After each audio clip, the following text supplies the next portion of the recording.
Please like and subscribe and hit the notification bell. Ako ang tagapagmana ng pinakamayamang tao sa mundo. Kabanata 27. Ang fiancé ko ay isang diyosa. Sa loob ng Jack's Restaurant. Hindi makapaniwalang tinitigan ng dalaga ang mahinhing babae sa harap niya. Just now, sinabi ng pinsan niya na hindi siya ang nag-book ng private room kundi yung misteryosong fiancé niya. Tapos sabi din ng manager na si Cyrus ang nag-book. Inson, si Cyrus ba ang fiancé mo? Sigaw ng dalaga pagkatapos niyang ma-process sa utak ang narinig niya.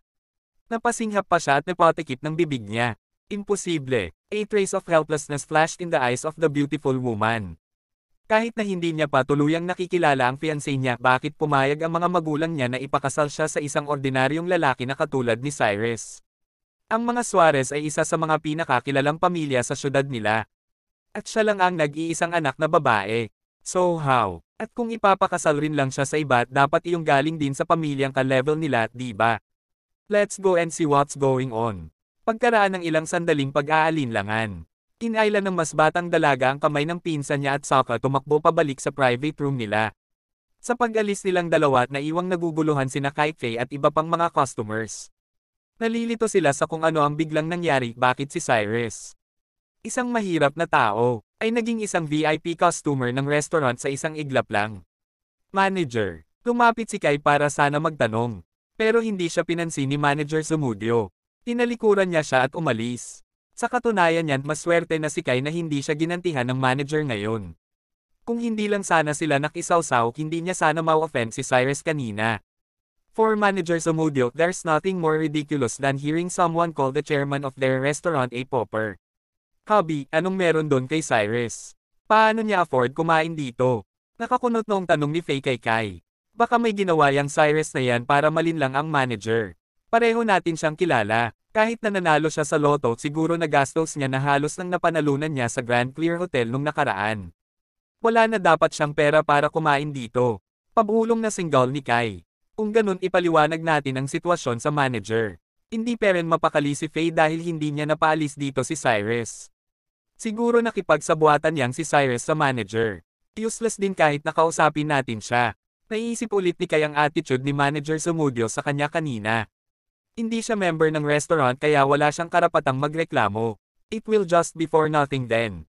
Case. Napabuntong hininga na lang si Faye. Huwag kang mag-alala. A loser will always be a loser. Lalabas at lalabas din yang tinatago niya. Hintayin na lang natin na pahiyain niya ang sarili niya. Bulong ni Kai sa girlfriend niya. So anong gagawin natin ngayon? Tanong ni Faye pagkalipas ng ilang sandali. On the way na mga friends ko, tara na. Sagot ni Kai pagkatapos niyang tignan ang cellphone niya. Umalis na din silang dalawa ng may dismayadong ekspresyon. Sa kabilang banda, nagmamadaling bumalik sa private room nila ang dalawang dalaga. Pagpasok nila sa private room, napatigil sila sa pinto, baka sa mukha nila ang gulat. Kasi nakita talaga nila si Cyrus na nakaupo sa loob. When he saw them come in, weariness could be seen in his eyes. He involuntarily stood up and said, "Miss, ano pa bang gusto mo? Kahapon oo, nadaganan kita. Pero ikaw ang unang nakabangga sa akin tapos ikaw din ang humila sa akin pababa kaya nangyari yon. Kanina nawisikan kita pero nagsorry naman ako sa'yo, di ba? Ano pa bang gusto mong mangyari?" Sa oras na ito, ang nasa isip lang ni Cyrus ngayon ay ang pagkikipagkita niya sa fiancé niya. Nang makita niyang pumasok ang nakaaway niyang babae, ang akala niya ay nandito siya para makipag-away ulit. "You, why are you in here?"